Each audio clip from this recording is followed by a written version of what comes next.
Sentirse atrapado, acorralado, es una de las peores sensaciones y angustias que el ser humano puede encontrar.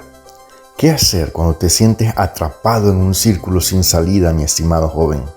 Hoy quiero compartirte que si te has sentido alguna vez en una situación desesperada, en la cual sientes que hay una lucha que no puedes ganar, que no puedes prevalecer, porque hay un ciclo continuo que te roba la paz, tu energía, y te aleja de quien realmente quieres ser, de quien sueñas ser.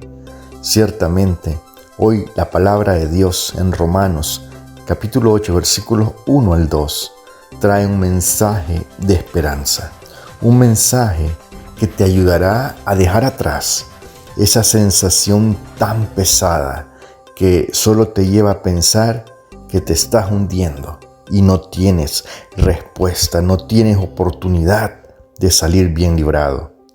Porque hay algo importante que debes de saber, y esto es que no estás solo. ¿Cómo me dirás si me siento solo? Siento que nadie me escucha, que nadie me entiende, que nadie sabe el sufrimiento y la lucha que estoy teniendo con esta situación. Pero es que es increíble. Pero la respuesta, mi estimado joven, no está en tu fuerza de voluntad, no está en el poder que tú tienes. Y esto te va a volar la cabeza porque ciertamente está en la dependencia, no de aquello que te ata, sino de aquellas palabras que están en ese libro que quizás te parecerá un libro viejo. Ese libro que se llama la Biblia tiene la clave para tu libertad. Escucha esta palabra de Romanos 8, versículos del 1 al 2. Por lo tanto, ya no hay ninguna condenación para los que están unidos. Fíjate bien, ya no hay ninguna condenación para los que están unidos a Cristo Jesús, porque por medio de Él, la ley del Espíritu de vida me ha librado de la ley del pecado y de la muerte. Y es que ese es el primer punto, mi estimado. Deja la condenación. La batalla en tu mente es la primera que debes ganar, pero no dependiendo únicamente de tu fuerza. Porque cuando caes, ¿qué es lo primero que escuchas? Voces que te señalan, voces que te gritan, eres un fracaso, nunca vas a cambiar, eres demasiado débil. Esa voz la puedes oír como un susurro incluso, no de alguien más, sino como un susurro de Satanás cual dardo que viene a tu mente.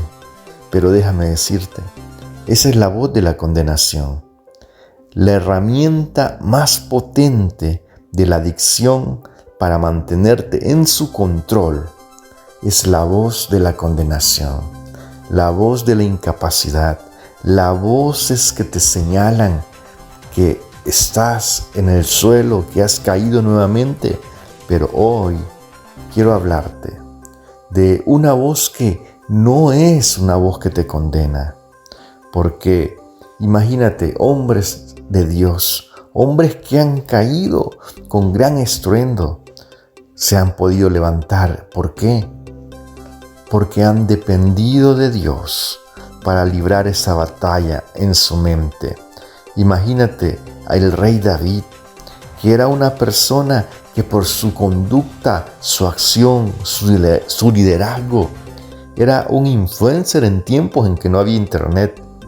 En su época, este líder, este guerrero, cayó en el pecado, no solo del adulterio, sino también del asesinato. Sus compulsiones, su mentalidad le llevó a tomar decisiones una tras otra por años, decisiones que no estaban de acuerdo a la voluntad de Dios y que perjudicaron tanto su mente como su cuerpo. Y la historia no termina ahí, no termina en que él cayó. La Biblia nos muestra que no fue solo un fracaso más, porque David, en medio de aquella situación, no se dejó hundir por la vergüenza, Porque muchas veces la vergüenza viene a nosotros y quiere que nos hundamos, quiere que acabemos aún más grande el hoyo de nuestra desesperación. Porque, ¿qué hizo David que fue distinto? ¿Qué hizo para empezar a cambiar su mentalidad?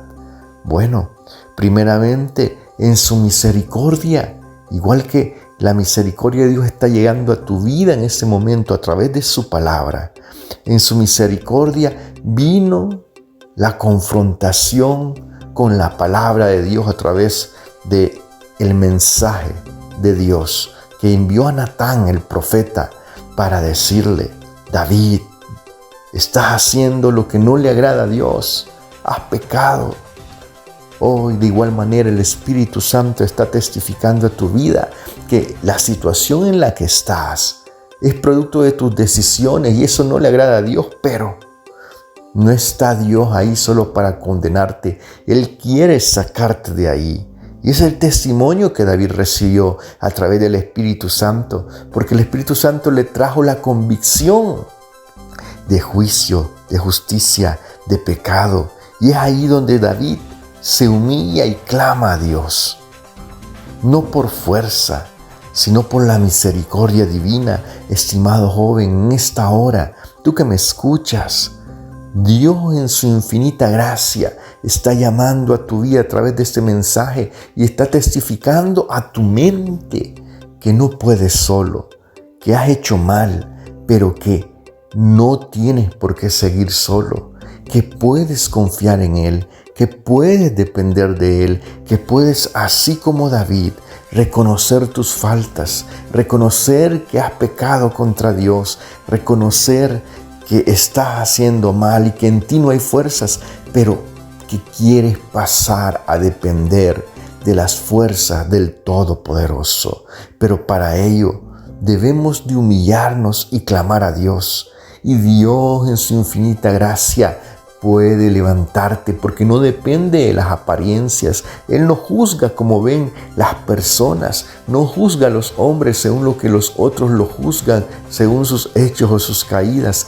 Dios, en su misericordia, ve el anhelo, la intención, la sinceridad del corazón. Por tanto, el primer paso para tu libertad no es prometer que no vas a volver a caer.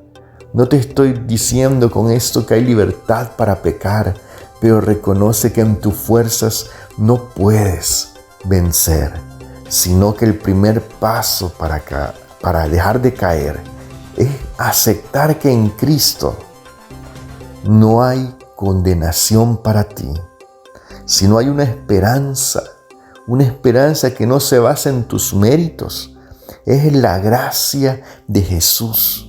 Y esa gracia no está ahí para los que se dicen perfectos o se sientan en las bancas de una iglesia para señalar y una y otra vez decirte lo muy mal que estás. No, esa gracia está para todo aquel que quiere confiar en la palabra de Dios que testifica de los méritos de Cristo, de su misericordia para contigo. Porque Jesús murió en la cruz para darte una oportunidad de redención. ¿Y qué es esa redención? Sino que manifestar su gracia para tu vida, testificarte de su amor, porque la gracia de Jesús no es para los perfectos, sino para los que se atreven a ser honestos con sus heridas. Deja de condenarte, es quitarte la vergüenza, el poder de empujarte de nuevo a esa oscuridad. Eso es lo primero que Cristo quiere testificar a tu mente, que Él no te va a condenar. Y piénsalo, aún en ese mundo hay estadísticas que confirman que el 70% de los jóvenes con problemas de adicción a las drogas o el alcohol también están luchando contra la depresión o la ansiedad. Es decir, hay una lucha en su mente y esa depresión y ansiedad, ¿qué es lo que crea? Esa ansiedad, ¿qué es lo que crea? Más enfermedades, somatiza lo mal que está a la mente, se somatiza en el cuerpo. Porque recuerda, La adicción no es solo física, es mental, y la condenación es su principal alimento. Ciertamente, el Instituto de Drogas y Abuso en los Estados Unidos en el 2021 publicó esta estadística. Imagínate, el 70% de los jóvenes tienen esa lucha en su mente. Y es lo que ha podido medir la estadística. Pero Dios no te va a empujar a esa oscuridad al condenarte. Dios te quiere llevar y mostrar su gracia, su amor, su fidelidad. Como punto número 2, quiero decirte que la lucha no es tuya. Si tú empiezas a depender de Dios, conocerás el poder que te libera. Porque lo que dice la palabra que hemos leído es que el Espíritu de vida nos ha librado. ¿Captas la magnitud de esto? Significa que no estás en una pelea de uno contra uno. Es el poder de Dios en ti. Cuando dependes de Él, cuando te sujetas a Él, cuando estudias su palabra, cuando oras, cuando te congregas, el poder de Dios está obrando en ti, dándote la fuerza, dándote lo que tú no tienes, la capacidad de resistir el pecado. Porque es el Espíritu Santo el que está actuando en tu vida contra el poder del pecado. Es como si te dieran un carro súper potente para competir contra una bicicleta. ¿Quién va a ganar? Y ciertamente piensa en los siervos de Dios, así como en Pedro. Después de la crucifixión de Jesús, le falló, le negó 3 veces. Él estaba derrotado, atribulado. Su conciencia, su mente le testificaba que él había fracasado 3 veces. Aquello que había comprometido a no hacer es lo primero que había hecho. Pero la historia no termina ahí, porque para aquellos que son amados por Jesús, la historia no termina ahí. Para aquellos a los cuales Dios llama por su gracia, la historia no termina ahí. Después de la resurrección, el Espíritu Santo lo llenó el día de Pentecostés. Ciertamente, qué poderosos hechos habían pasado. El Señor antes de ese día se le había aparecido, le había mostrado que él había resucitado y había dicho: cuida mis ovejas, cuida mis corderos. Le había preguntado nuevamente 3 veces: ¿me amas? Para testificarle, para decirle que él le amaba, y le preguntaba si le amaba. Y Pedro, cada vez que reconoció que amaba al Señor, su mente, cada vez que él lo decía, su mente estaba siendo sanada.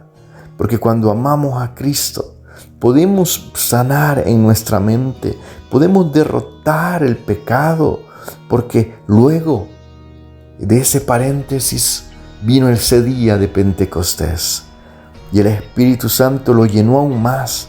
Ese mismo Pedro, lleno del Espíritu Santo, se levantó sin miedo y predicó un mensaje que cambió el mundo. ¿Y cómo es esto posible, que un hombre derrotado pase a ser un vencedor? Es que cuando el Espíritu Santo está obrando, ya no es en la propia fuerza, es el Espíritu en él. Lo mismo pasa contigo, mi estimado joven. Cuando sientas esa tentación, no intentes resistirle solo con tus fuerzas, porque ya sabes cómo termina. Ríndete, habla con Jesús y dile: Jesús, Señor, no puedo con esto, pero tú sí.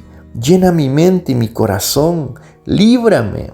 Aquel clamor desesperado te dará nuevas ganas, porque recuerda, hay muchos hechos, muchos acontecimientos, muchas estadísticas que nos dicen que ciertamente el 10% de las personas con adicción logran una recuperación a largo plazo por sí mismas. Y muchas veces al arrastrar este 10%, lo que hacen es sustituir una cosa por otra. Y nada te garantiza que sustituir una adicción por otra va a ser bueno. Pero recuerda que la recuperación asistida, nos dice Instituto de la Sustancia y Abuso y la Salud Mental en Estados Unidos en el 2020 nos dice que la recuperación asistida, que incluye apoyo espiritual, tiene una tasa de éxito mucho mayor, porque no solamente se sustituye una adicción por otra. Cuando hay un seguimiento, un apoyo espiritual, está dando la oportunidad a la palabra, a la oración, a la comunión con Dios para vencer. Ahora te digo, tú que has caído tantas veces, el Espíritu Santo te quiere dar nuevas fuerzas, te quiere abrir las puertas, quiere guiar tu mente y tu vida a la libertad. Escucha su voz. ¿Y cómo lo harás? Escuchando la palabra de Dios, mensajes como este, yendo y congregándote, orando, leyendo tu Biblia. Ciertamente, esto nos lleva al punto número 3. Activa tu nueva identidad. Deja la adicción. Pasa a ser un hijo de Dios. Porque tu identidad no es lo que haces cuando caes. Tu identidad es lo que Dios dice que eres. Un hijo o una hija amado, amada, un guerrero, una guerrera, un vencedor. El versículo dice que la ley de la vida me ha librado. Esto no es algo que va a pasar. Ya sucedió en la cruz. La obra ya está hecha. Tu trabajo es caminar en esa libertad. Porque esto no te digo que la tentación va a desaparecer de la noche a la mañana, pero sí que cuando tú le entregas tu vida a Cristo, ya no tiene control sobre ti. Cuando tú te vuelves dependiente del Señor, de tu comunión con Dios, cada vez que por la ayuda del Espíritu Santo tomas la decisión de decir no a la adicción, estás activando tu verdadera identidad en Cristo. Cada vez que buscas a alguien que te ayude, estás declarando que eres libre para buscar ayuda, libre para decidir, libre para reconocer que tú no puedes solo, pero que necesitas esa ayuda de lo alto y ese seguimiento también en esta vida. Cada vez que te arrodillas y oras, le estás diciendo al enemigo que ya no te defines por tu pasado, sino por la gracia de tu presente. Recuerda, ciertamente la pérdida de identidad es un problema central de la adicción. Más del 60% de los jóvenes con problemas de adicción sienten que han perdido el control de sus vidas. Pero la recuperación empieza cuando decides recuperar tu identidad en Cristo. Porque quizás has intentado todo, mi estimado joven, y te sientes rendido. O tal vez has creído que estás demasiado lejos, demasiado hundido en el pecado, en la adicción. Pero hoy te hablo al corazón. La libertad no es la ausencia de tentación, sino la presencia de un poder mayor que te hace invencible. Hoy te desafío, hoy te digo, haz algo radical. Deja de esconderte. Empieza a orar. Sé brutalmente honesto con Jesús sobre tu lucha, ahí donde estás. Sea lo que sea que estés haciendo, apártate un momento, cierra tus ojos y dile: Señor Jesús, en esta hora te pido perdón por mis adicciones, por todos mis pecados, por mis faltas. En esta hora vengo rogando que tengas misericordia. Reconozco el poder de tu palabra que me testifica en esta hora. Creo que eres el Hijo de Dios que resucitaste de entre los muertos para darme la oportunidad de ser salvo de mis adicciones y de mis pecados. Ahora declaro que quiero seguirte. Perdona mis faltas, perdona mis iniquidades, perdona mis pecados. Permíteme seguirte todos los días de mi vida y yo te honraré perseverando en tus caminos. Aunque tropiece, perseveraré y te seguiré. Señor, guíame. Te lo ruego a correr esta carrera en el nombre que es sobre todo nombre, por los méritos del Hijo de Dios, Jesucristo, en quien hoy he creído para mi salvación. Por esos méritos de Jesús, no por los míos, hoy te pido, lávame con tu sangre preciosa, límpiame de mi pecado, permite ser libre de esas adicciones, de esas compulsiones, de esos pecados, para que pueda seguirte y servirte. En el nombre de Jesús, lo pido todo y te doy las gracias, Señor. Amén y amén.